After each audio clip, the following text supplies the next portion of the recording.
विषय है साधना से सिद्धि तक। साधना से सिद्धि तक विषय की विवेचना से पहले इन शब्दों पर ध्यान दिया जाना चाहिए कि साधना क्या है और सिद्धि क्या है।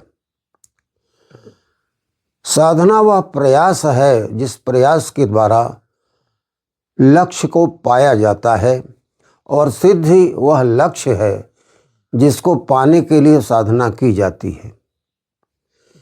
इसके लिए संसार में बहुत सारे तरीके निकाले गए। लोगों के अपने अपने लक्ष्य हुआ करते हैं। किसी का वैज्ञानिक लक्ष्य है, किसी का आध्यात्मिक लक्ष्य है, किसी का कुछ और है, किसी का विज्ञान का है। लेकिन सारे के सारे लक्ष्यों की जो अंतिम सिद्धि है वह आत्म साक्षात्कार तक जाकर के पहुंचती है, जहां व्यक्ति स्वयं का अनुभव कर लेता है और तब उसे परमात्मा बोध होता है।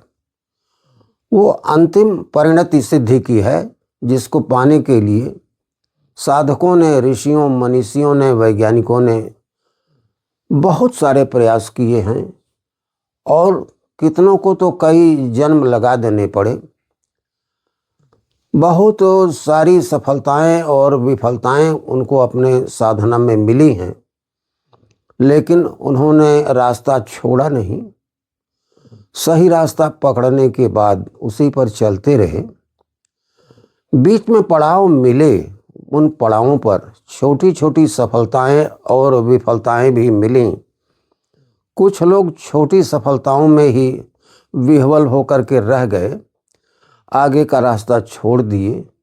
लेकिन परम लक्ष्य की प्राप्ति के जितने साधक रहे हैं उन्होंने परम लक्ष्य की प्राप्ति तक अपनी यात्रा जारी रखा। स्वामी विवेकानंद एक बात बराबर कहा करते थे, उत्तिष्ठ जागृत वरान निबोधत। मतलब इसका होता है उठो, जागो और श्रेय पथ को प्राप्त करने तक चलते रहो। तब तक न रुको जब तक कि तुम्हारा श्रेय पथ, परम मंजिल तुम्हें हासिल न हो जाए। परम मंजिल वही आत्म साक्षात्कार की है जिसे सिद्धि कहा गया है अध्यात्म में। इस विषय की विवेचना के लिए उदाहरण तो बहुत सारे हैं संसार में, पुराणों में भी हैं। जिसने भी सिद्धि पाया उसको सत्संग करना पड़ा, और सत्संग एक साधना है, और यह साधना भगवान की कृपा के, गुरुओं की कृपा के बगैर संभव हो नहीं पाती है। तुलसीदास जी ने एक जगह लिखा है, मति की रति गति भूत भलाई, जब जहीं जतन जहाँ जहीं पाई, सो जानहु सत्संग प्रभावो, लोकहु वेद नानहु पाओ। मति हो सुमति हो, कीर्ति हो सुकीर्ति हो, गति हो सुगति हो, भलाई हो। जो कुछ भी, जिस भी क्षेत्र में जिसने जहाँ कहीं भी सिद्धि हासिल किया वह केवल सत्संग के प्रभाव से ही पाया है और दूसरा कोई तरीका नहीं था। वैज्ञानिक विज्ञान के प्रयोग करता है, वो सत्संग का ही विषय है। ऋषियों ने खोज किया, वो सत्संग का ही विषय है। सत्संग का अर्थ ही होता है सत का संग, और सत्य का ही अस्तित्व है, उसे ही परमात्मा कहते हैं। वहाँ तक पहुँचने की जो यात्रा है उसी को सत्संग कहते हैं। और वहाँ जाने के लिए जो निर्णायक पथ चुना जाता है उसमें साधना करनी पड़ती है। साधना में बीच रास्ते में अनेक पड़ाव भी आते हैं। उन पड़ावों में इंद्रिय सुख की वजह से साधक फंसता नहीं है और अपनी यात्रा जारी रखता है। इंद्रियों से युक्त जो शरीर है, उस शरीर को बिना धारण किए हम साधन नहीं कर सकते।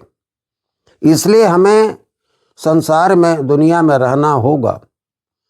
लेकिन दुनिया में रहते हुए भी हम दुनिया से निर्लिप्त ना हो, तब हमारी साधना पूरी होती है।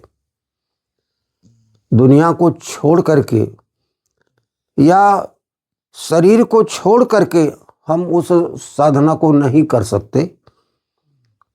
इस मानव तन के बारे में कहा गया,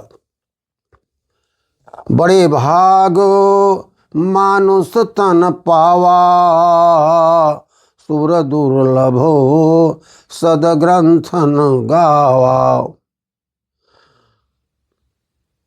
बड़े भाग्य से यह मनुष्य का शरीर मिलता है, क्योंकि कर्म करने का अधिकार मात्र इसी को है। देवता भी कर्म नहीं कर सकते। अपने किए गए कर्मों के अच्छे फल को स्वर्ग में भोग सकते हैं, कर्म नहीं कर सकते।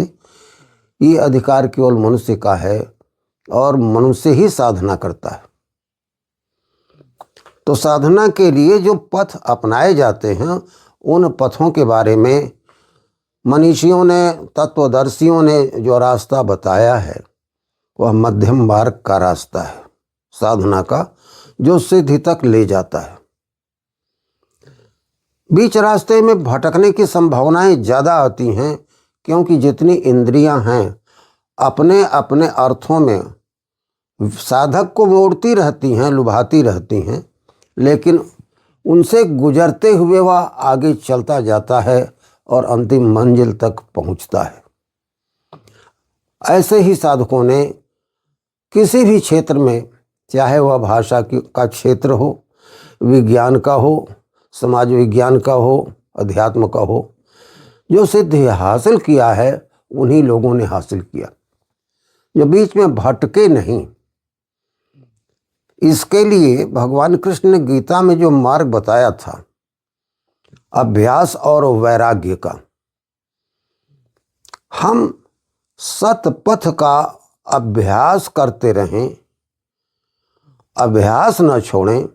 अभ्यास वह प्रयास है जो लक्ष्य की प्राप्ति के लिए किया जाता है, उसे ही साधना कहा गया है। और वैराग्य का अर्थ है इंद्रियों के द्वारा लुभाए जाने वाले क्षेत्रों में अपने को भ्रमित करके, माया में फंसा करके रुक न जाना और उसी में लुब्ध होकर के फंस न जाना। रहना तो संसार में ही है। इंद्रियां नहीं रहेंगी तो काम नहीं होगा, चाहे वो कर्मेंद्रियां हों, चाहे ज्ञानेंद्रियां हों, चाहे कोई भी हों, लेकिन सबके अपने अपने विषय हैं। इनके द्वारा ही, इनकी साधना, इनको माध्यम बना करके ही हम वहाँ तक पहुँचते हैं। लेकिन माध्यम बनाने के लिए जो तरीका बताया उन्होंने, अभ्यास और वैराग्य का, इसमें मन की भूमिका होती है। और समनस्क होने के नाते ही मनुष्य को सबसे श्रेष्ठ प्राणी बताया गया, क्योंकि इसके पास विकसित मन होता है और मन ही सारी इंद्रियों का स्वामी होता है, चाहे वो ज्ञानेंद्रियां हों या कर्मेंद्रियां हों। और यही भटकाती हैं साधक को। अगर यह मन साथ देता है तो मोक्ष, निर्वाण, कैवल्य तक पहुंचा देता है, और साथ नहीं देता तो किसी न किसी इंद्रिय सुख में, संसार की माया में साधक फंस करके रह जाता है और उसी को सफलता मान बैठता है। लेकिन असली साधक तो वही है जो इनके बीच में रहते हुए भी अपने अंतिम लक्ष्य तक, अपने अंतिम सिद्धि तक पहुंचता है। स्वामी विवेकानंद का जो वेदांत दर्शन वाला वाक्य है, यही बताता है, उठो जागो, तब तक न रुको जब तक मंजिल अंतिम हासिल न हो जाए, सिद्धि हासिल न हो जाए। इसके लिए अनेक उदाहरण दिए गए हैं। इस बात को समझाने के लिए मैं आपसे कुछ उदाहरणों की यहाँ चर्चा कर रहा हूँ। पाणिनि का नाम आपने सुना होगा। प्रसिद्ध वैयाकरण थे। माहेश्वर सूत्र इन्होंने ही निकाले। इनका प्रसिद्ध ग्रंथ अष्टाध्यायी है,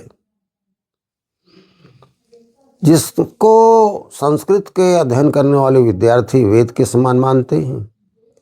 लेकिन इस व्यक्ति का जीवन कैसा रहा?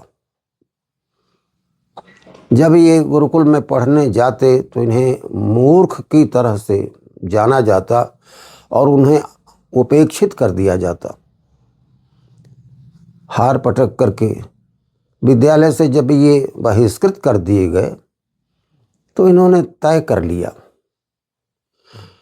कि या तो हम इस ज्ञान को प्राप्त करेंगे ही या तो शरीर त्याग देंगे।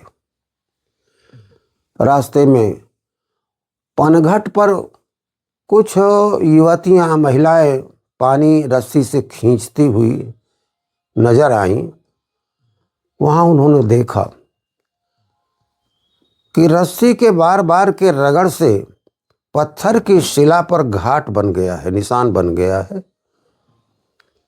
उन्होंने तय कर लिया कि जब बार बार के अभ्यास से पत्थर पर निशान बन सकता है तो मैं पत्थर से गया गुजरा तो नहीं हूं, अभ्यास करूंगा, मुझे मंजिल हासिल हो जाएगी। करत करत अभ्यास ते जड़मति होत सुजान, रसरी आवत जात ते शिल पर पड़त निशान। कितने बड़े महान वैयाकरण हुए, अब बताने की आवश्यकता नहीं। आप जानते हैं चर्चाएं बराबर हुआ करती हैं। पाणिनि ने ही माहेश्वर सूत्र की खोज किया था, जिन 14 सूत्रों के आधार पर संस्कृत की पृष्ठभूमि तैयार हुई है। कालिदास के बारे में आप जानते हैं। कालिदास अपने जीवन में महामूर्ख थे। ऐसा कोई मूर्ख होगा जो जिस डाली पर बैठा हुआ हो उसी डाली को काट रहा हो? इतना बड़ा मूर्ख। विद्योत्तमा से शादी हो जाती है, परम विदुषी थी, यह भी पंडितों की चाल थी। विद्योत्तमा से परास्त होने के बाद पंडितों ने बदला लेने के लिए एक महामूर्ख कालिदास से युक्ति लगा करके शादी करा दिया। कहानी के विस्तार में तो हम नहीं जाते, इतना ही बता देते हैं कि विद्योत्तमा ने तय किया था कि मेरा विवाह उसी से होगा जो मुझे परास्त कर देगा। तमाम पंडित आए, शास्त्रार्थ हुआ, सब लोग हार गए। तब सबों ने मिल करके युक्ति लगाया और इसी महामूर्ख को परम विद्वान और अपना गुरु बता करके प्रतियोगिता में खड़ा कर दिया और तय कर लिया कि इशारे से ये बात करते हैं, हमारे गुरुजी इन दिनों मौन पर हैं। और इशारे में जब विद्योत्तमा ने एक अंगुली उठाया, जिसका अर्थ होता है एको ब्रह्म, ब्रह्म एक है। महामूर्ख कालिदास, वो क्या जाने ब्रह्म श्रम, उसने दोनों अंगुलियां तेजी से बढ़ाया। पंडितों ने कहा वाह वाह, हमारे गुरुजी जीत गए। निर्णय क्या हुआ भाई? कहा आपने क्या कहा? कहा हमने कहा एक ब्रह्म। तो गुरुजी ने कहा कि नहीं, ब्रह्म धरती पर आया तो 2 रूप में हो गया, ब्रह्म हो गया, जीव भी रहा। निर्णय उन्हीं लोगों को करना था। ऐसे ही दूसरा सवाल किया। विद्योत्तमा ने 5 अंगुलियां दिखाया और कालिदास ने मुक्का दिखाया। इस बेवकूफ़ के समझ में आया कि वो कह रही है कि थप्पड़ से मारेंगे, तो इसने सोचा कि तुम थप्पड़ से मारोगी तो मैं मुक्का से मारूंगा। पंडितों ने कहा वाह वाह, हमारे गुरुजी ने बड़ी अच्छी बात कहा। विद्योत्तमा ने कहा कि हमने तो पूछा था कि संसार में 5 महाभूत हैं। तो पंडितों ने कहा, हमारे गुरुजी ने कहा कि 5 महाभूत अलग अलग नहीं, जब मिलते हैं तब न दुनिया बनती है। हमारे गुरुजी जीत गए। शादी हो गई।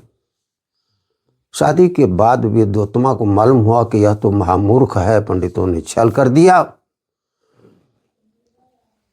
घर से तिरस्कृत करके निकालती हैं, लेकिन वह तिरस्कार गोस्वामी तुलसीदास के रत्नावली जैसा सिद्ध हुआ और कालिदास परम विद्वान बन करके फिर वापस आए हैं विद्योत्तमा के पास, जिन्होंने अभिज्ञान शाकुंतलम, किरातार्जुनीयम, नहीं, मेघदूत और रघुवंश जैसे कालजयी ग्रंथों की रचना की। ये विशेषता आई थी साधना से। कालिदास ने तय कर लिया कि या तो साधना करके इस ज्ञान को सीख लूंगा, सिद्धि प्राप्त कर लूंगा, अन्यथा शरीर त्याग दूंगा। जो पाणिनि ने तय किया था और महासिद्धि तक पहुंचे, कालिदास ने तय किया, ये भी सिद्धि तक पहुंचे। किरातार्जुनीयम के रचनाकार हैं भारवी, जो अपने पिता के द्वारा उपेक्षित करके दंड स्वरूप ससुराल में रहने के लिए बाध्य कर दिए गए थे और वहां जाकर के उन्होंने साधना किया है। किरातार्जुनीयम की रचना किया। विस्तार ज़्यादा हो रहा है, इसलिए संक्षेप कर देते हैं। ससुराल में रहना एक भारी मुसीबत का विषय हो जाता है। 2-4 दिन अवभगत होती है, इसके बाद तो कहा जाता है कि भैया तुम भी कुछ कमाओ, तुम न खाओगे, तुम्हारा भी परिवार है, बाल बच्चे हैं। एक वाक्य लिख करके वो चले गए थे विदेश। कहा कि इसको कहीं बेचना मत, अंतिम समय आए तभी इसका प्रयोग करना। एक बाजार लगी। राजा का नियम था कि उस बाजार में जिसका सामान नहीं बिकता उसका सामान वह खुद खरीद लेता। तमाम लोग अपना अपना सामान लाए और खरीद बिक्री हुई, सबके सामान बिके। शाम हुई, एक महिला जिसका पति भारवी विदेश चला गया है कुछ कमाने के लिए, यहाँ खाने के लिए कुछ नहीं रहा, तो सोचा कि पति ने हमारे यही कहा है कि अंतिम में इसका प्रयोग करना। राजा घूमने लगा। घूमते घूमते जब औरत के पास पहुंचा, कहा देवी काहे को बैठी, आपका सामान कौन सा है? तो उन्होंने वही दिया, वही पत्र। राजा ने मुँह मांगी रकम दे दिया और ले जा करके उसको अपने आवास में मोटे से लिखवा करके टंगवा दिया। वह वाक्य यही था, सहसा न विदधीत क्रियाम। मतलब होता है बिना सोचे समझे कोई कार्य नहीं कर देना चाहिए। एक घटना घटी। कुछ राजा के विरोधियों ने राजा की हत्या कराने के लिए नाई को अपने ओर मिला लिया। नाई बार बार राजा का बाल बनाता, दाढ़ी बनाता, लेकिन रुक जाता। उसकी निगाह उसी वाक्य पर पड़ती।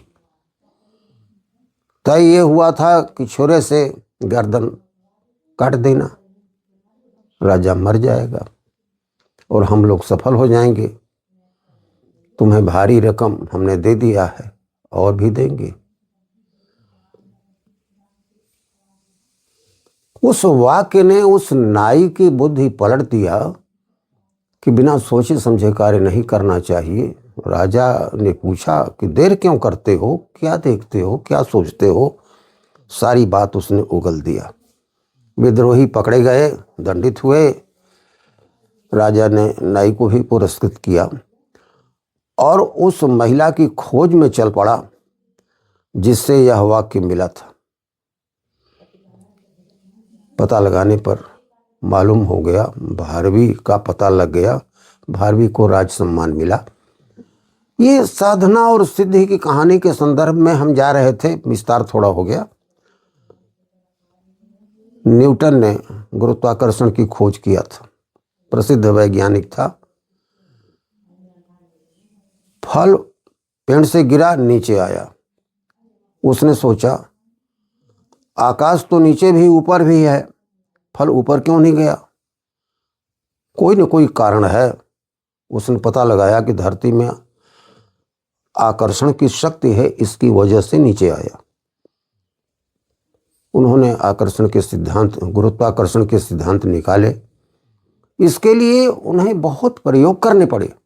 अब बहुत जगहों पर वो विफल भी हुए और उनके प्रयोगों से लोग थोड़ा खिल्ली भी उड़ाते कि पागलों जैसा कैसा कार्य कर रहा है। वास्तव में जिन साधकों ने सिद्धि प्राप्त किया है, चाहे वैज्ञानिक रहे हों, भाषा वैज्ञानिक रहे हों, रचनाकार रहे हों, मूर्तिकार रहे हों, चित्रकार रहे हों, सब लोगों की जिंदगी ऐसे ही पागलों जैसी रही है, क्योंकि लक्ष्य पर उनका ध्यान केंद्रित था। बीच में छोटी मोटी सफलताएं पा करके लोग इतला जाते हैं, उसी में फंस के रह जाते हैं, ये दुनियादारी है। लेकिन वो लोग तो अपने अंतिम लक्ष्य पर निशाना लगाए बैठे होते, वहां जाते। कालिदास की कथा हमने सुनाया आपको, भारवी की कथा सुनाया, जिन्होंने किरातार्जुनीयम लिखा है, संस्कृत का महान ग्रंथ। न्यूटन की बात सुनाया। एक और वैज्ञानिक की बात मैं सुनाता हूं, जिसका नाम था थॉमस अल्वा एडिसन, जिसने ग्रामोफोन और बल्ब की खोज किया है। वो भी पता नहीं कितने प्रयोग, अनगढ़ प्रयोग करता रहा और लोग उसके प्रयोगों से, घर वाले भी प्रयोगों से, विद्यालय वाले भी परेशान हो जाते। औपचारिक शिक्षा में वो काम नहीं हुए आए। ध्यान देंगे, शिक्षा दो तरह की होती है, औपचारिक, अनौपचारिक। औपचारिक शिक्षा का क्षेत्र सीमित है, विद्यालय हैं, देवालय हैं, ये तमाम जो गुरुकुल हैं, ये औपचारिक शिक्षा देते हैं, इनका दायरा सीमित है। लेकिन ज्ञान, जो सत्य का बोध है, असीम है। वह अनौपचारिक क्षेत्र में फैला हुआ है और अनौपचारिक शिक्षा से जो ज्ञान अर्जित होता है वो मौलिक होता है। यद्यपि उस मौलिकता की तरफ औपचारिक शिक्षा भी ले जाती है, ले जाने का प्रयास करती है, लेकिन आवश्यक नहीं। वह क्षेत्र बहुत लंबा है। स्वाध्याय से, अपने विवेक से, अपने प्रयास से, चाहे उनको पागल ही क्यों ना दुनिया कहे, अपने लक्ष्य की तरफ लगे रहे। ये औपचारिक शिक्षा का क्षेत्र था। उससे लोगों ने बहुत बड़ी सिद्धि हासिल कर ली। तो जो प्रमाण पत्र हमको मिलते हैं, औपचारिक शिक्षा के होते हैं। यहाँ हम ये बताना चाहते हैं कि महत्व साधना का ज़्यादा है या उन प्रमाण पत्रों का जो हमें औपचारिक विद्यालयों से मिलते। वास्तव में महत्व साधना का है, महत्व प्रमाण पत्र का नहीं। महत्व प्रतियोगिता में भाग लेने का है, महत्व पुरस्कार या प्रमाण पत्र पा लेने का नहीं। इसका मतलब कि प्रमाण पत्र पा लेना बुरी बात है, ऐसी बात नहीं। लेकिन उसको अंतिम मंजिल मान करके अगर हम बैठते हैं तो परम सिद्धि तक पहुंच नहीं सकते। ऐसे लोग जो अपने जीवन में प्रतियोगिताओं में फेल हो जाया करते थे, उन्होंने बहुत बड़ी सिद्धि हासिल की।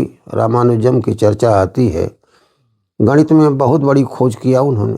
उनके सूत्रों की व्याख्या आज भी करना मुश्किल हो जाता है, लेकिन पढ़ने के विद्यार्थी जीवन में फेल हो जाया करते थे। कॉम्बिनेशन में अन्य विषयों में फेल होते और कॉम्बिनेशन के आधार पर ही सर्टिफिकेट मिलता है, फेल हो जाते। तो जिसको हम विफल कहते हैं, विफलता भी सफलता के लिए, अंतिम मंजिल तक जाने के लिए सीढ़ी का काम करती है। और परम सिद्धि तक पहुंचने के लिए विफलता की पता नहीं कितनी सीढ़ियों से व्यक्ति गुजरता है, लेकिन वह उन विफलताओं में भी सफलता के सूत्र देखता है। इसके लिए अनासक्ति कर्म योग की साधना होती है। यम नियम आसन प्राणायाम प्रत्याहार के द्वारा शरीर को साधते हैं। मन बुद्धि अहंकार के साधना के लिए ध्यान धारणा और समाधि होती है। समाधि अंतिम मंजिल है जो पहुंचाती है परम सिद्धि तक। ध्यान में मन की ही भूमिका होती है। अब मन को केंद्रित करना साधना के द्वारा संभव होता है। कहा है मन एवं मनुष्याणाम कारण बंधन मोक्षयो। मन ही बंधन और मोक्ष का कारण होता है। मोक्ष परम सिद्धि है, बंधन माया की छोटी मोटी पड़ाव की सफलताओं में फंस जाना होता है। बंधन और मोक्ष दोनों का कारण मन है, और उसको हम केंद्रित कैसे करें, साधें कैसे, इसके लिए भगवान कृष्ण ने कहा था मन एवं मनुष्याणाम कारण बंधन मोक्षयो के लिए वो कहते हैं कि हे अर्जुन, बंधन और मोक्ष का कारण तो वास्तव में मन है, लेकिन यह बस में कैसे होता है? अभ्यास और वैराग्य के द्वारा बस में होता है। चंचलम ही मनः कृष्ण प्रमाथि बलवद दृढ़म तस्याहम निग्रहम मनिये वायोर्यो सुदुष्करम। मन बहुत चंचल है, आसानी से बस में नहीं होता, लेकिन बस में न हो जाए या असंभव नहीं है, संभव है। अभ्यासेन तो कौन्तेय वैराग्येण च गृह्यते। अभ्यास और वैराग्य की साधना से ये बस में होता है, और इसको साथ ले करके परम सिद्धि की यात्रा साधकों ने किया है, जिसके लिए विवेकानंद ने उत्तिष्ठ जागृत वरान्य बोधता की बात कहा था। यहाँ वैज्ञानिकों की बात हमने बताया, शास्त्रियों की बात बताया। थॉमस अल्वा एडिसन जिसने बल्ब की खोज किया था, बहुत प्रयोग किए और उसने पागलों जैसे कार्य किए। बहुत जगह से हटाया गया, तिरस्कृत किया गया, लेकिन लौ लगी रही और अंतिम लक्ष्य तक पहुंचा। ग्रामोफोन की खोज उसी ने किया और बल्ब की खोज किया। उसकी मृत्यु के बाद अमेरिका के न्यूयॉर्क शहर की सारी बत्तियां शोक में बुझा दी गई थी। अपनी मंजिल तक पहुंचने में कितनी ठोकरें उसे उठानी पड़ी। ऐसे अनेकानेक उदाहरण हैं जिनमें साधकों ने बीच पड़ाव की सफलता को ही अंतिम नहीं मान लिया, वहां आने वाली विफलता को भी उन्होंने सफलता की सीढ़ी के रूप में ग्रहण किया और अंतिम मंजिल तक पहुंचे हैं। आधुनिक ओलंपिक के जनक कुएरवते साहब हैं, जो फ्रांस के थे। ओलंपिक खेल यूनान देश की देन है। ओलंपस नाम की पर्वतमाला है जहां उस देश में खेल प्रतियोगिताएं हुआ करती। पहले कालांतर में बंद सी हो गई, उसको पुनर्जीवित करके विश्व प्रसिद्धि वाले ओलंपिक खेलों तक पहुंचाने का श्रेय कुएरवते साहब को है, जो फ्रांस के थे। आज ओलंपिक खेल होते हैं हर 4 साल पर, और सारे विश्व के लोग भिन्न भिन्न आइटम में, भिन्न भिन्न प्रतियोगिताओं में भाग लेते हैं। बड़े बड़े पुरस्कार पाते हैं, जीतते हैं, रेस में विनर होते हैं, उस प्रमाण पत्र को बड़ा भारी माना जाता है। लेकिन कुबेरवती साहब ने जो बात कहा था वो बड़े महत्व की बात। उन्होंने कहा कि प्रतियोगिता में सफल हो जाना उतना महत्वपूर्ण नहीं है जितना महत्वपूर्ण है प्रतियोगिता में भाग लेना। इस बात पर आप ध्यान दें। प्रतियोगिता में भाग लेना साधना का विषय है और प्रतियोगिता में सफल हो जाना सिद्धि का विषय है। लेकिन इस सिद्धि में कोई सफल हो जाता है, विनर बनता है, और शेष लोग अपने को विफल समझते हैं। लेकिन आधुनिक ओलंपिक के निर्माता जनक इस महापुरुष ने मोटो लाइन लिखवाया कि participation is more important than to win the race. प्रतियोगिता में हम रेस जीत जाते हैं, वह उतना महत्वपूर्ण नहीं जितना कि भाग लेना। भाग लेना साधना है, इस बात पर ध्यान देना चाहिए। साधना करने वाले साधक को छोटे मोटे विफलताओं से निराश नहीं होना चाहिए और अंतिम लक्ष्य की प्राप्ति तक प्रयास करते रहना चाहिए। ध्यान रखना चाहिए कि यह ऐसा पथ है, असीम पथ है, सत्य का पथ असीम पथ है, जिसके लिए अंतर जीवन यात्रा साधकों ने किया है। तब जो ज्ञान दिया है, जिसका लाभ हम उठाते हैं, वह प्राप्त हुआ है और आगे भी प्रयास जारी है, क्योंकि यह असीम यात्रा निरंतर चलती रहती है। इसका कोई स्थिर पड़ाव बीच में नहीं। परम सिद्धि तो आत्म साक्षात्कार है और जब आत्म साक्षात्कार हो जाता है तो व्यक्ति अपने अंदर ही परमात्मा का अनुभव कर लेता है। याज्ञवल्क्य की स्मृति में बात आई है, जब वो संन्यास के लिए जाने लगे तो अपनी दोनों पत्नियों को बुलाया, मैत्रेयी कात्यायनी को, और कहा कि आप लोगों को अपनी संपत्ति हम दे देते हैं, बांट देते हैं, और अब हम संन्यास के लिए जाना चाहते हैं। तो मैत्रेयी ने जो बात कहा था बड़े महत्व की कि हे स्वामी, ये सारी संपत्तियां तो भौतिक हैं, नष्ट हो जाएंगी, चली जाएंगी। ऐसी संपत्ति दें जो अविनाशी हो। वहां पर याज्ञवल्क्य की स्मृति में याज्ञवल्क्य जी ने कहा था कि हे देवी, आपका सवाल बड़ा महत्व का है। अपनी आत्मा का बोध यही वह संपत्ति है जो अंतिम मंजिल है और परमात्मा का साक्षात्कार करा देती है। इस धन से बड़ा कोई धन नहीं है, यही परम सिद्धि है। याज्ञवल्क्य जी ने जो बात आत्म साक्षात्कार की बताया था, यह आत्म साक्षात्कार ही हमारी साधना का अंतिम पड़ाव है, अंतिम बिंदु है जो निरंतर चलता रहता है, इसका अंत नहीं है। इस पथ का उद्देश्य नहीं है श्रांत भवन में टिक रहना, किंतु पहुंचना उस सीमा तक जिसके आगे राह नहीं। इसे पाने के लिए किसने पाया और कहाँ पाया? उस सिद्धि को जिसे हम भगवान कहते हैं।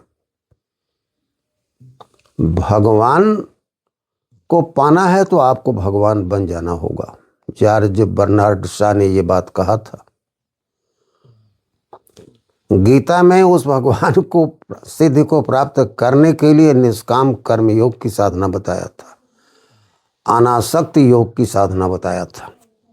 बीच रास्ते के पड़ावों में, दुनियादारी में, माया में फंसे नहीं रहें, चलें, रास्ता इसी से गुजरता है, लेकिन फंसे नहीं। मध्यम मार्ग अपनाने की बात बुद्ध ने कहा था। ये भी 6 साल तक भटकते रहे, कई जगह विफल हुए, शांति नहीं मिली। परम शांति जब मिली तब वे तृप्त हुए और सुजाता ने यह कहा था कि अरे युवक, इस शरीर को बर्बाद करके पाओगे क्या? जब उन्होंने तय कर लिया कि या तो इस पीपल के पेड़ के नीचे बैठे हैं, मुझको सिद्धि हासिल हो जाएगी जो लक्ष्य लेकर के मैं चला हूँ, कि दुनिया दुखी क्यों है, इसके दुख को हम कैसे दूर कर सकते हैं, और नहीं तो मैं शरीर त्याग दूंगा। अस्थिपंजर शरीर हो गया। खीर चढ़ाने के लिए सुजाता आई, न एक लड़की थी नवज्योति। देखा ऐसे युवक को और उसने ये वाक्य कहा है कि अरे युवक, इस शरीर को बर्बाद करके क्या पाओगे? तुमको सिद्धि कैसे मिलेगी? इसी के माध्यम से तो तुमको सिद्धि मिलना है। इसलिए इसे समाप्त करने की जो तुमने ठाना है, यह अच्छा मार्ग नहीं है। वीणा के तार सुरीले तभी बजते हैं जब उपयुक्त ढंग से कसे हों। यदि ज़्यादा कस दिए जाएं तो तार टूट जाते हैं, और ज़्यादा ढीले हों तो भी सुरीली आवाज़ नहीं आती। मध्यम मार्ग ही इसका रास्ता है। इस शरीर को समाप्त करने की कोशिश मत करो, क्योंकि साधन धाम मोक्ष कर द्वारा, जो न पाई यह लोक सवारा। यही साधन है जिससे कोई साधक सिद्धि तक पहुंचता है। बुद्ध ने इसी को अपना मोटो लाइन, सिद्धांत वाक्य, गुरु वाक्य मान लिया। और मध्यम प्रतिपदा के माध्यम से बौद्ध दर्शन में इसी का पालन किया है उन्होंने।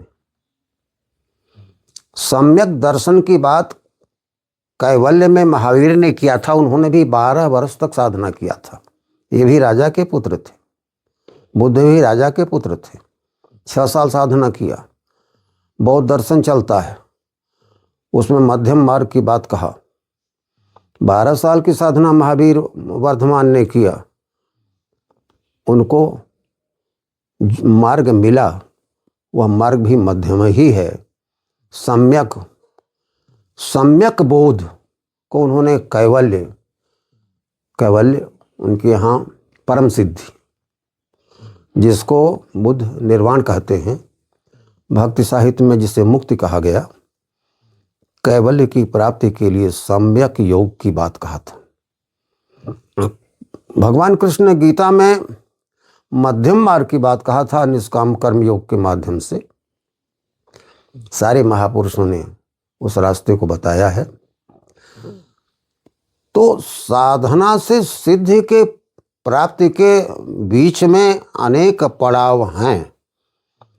उन पड़ावों में आने वाली छोटी मोटी सफलताओं में या विफलताओं में उलझ करके अगर साधक रह गया तो आगे नहीं जाता।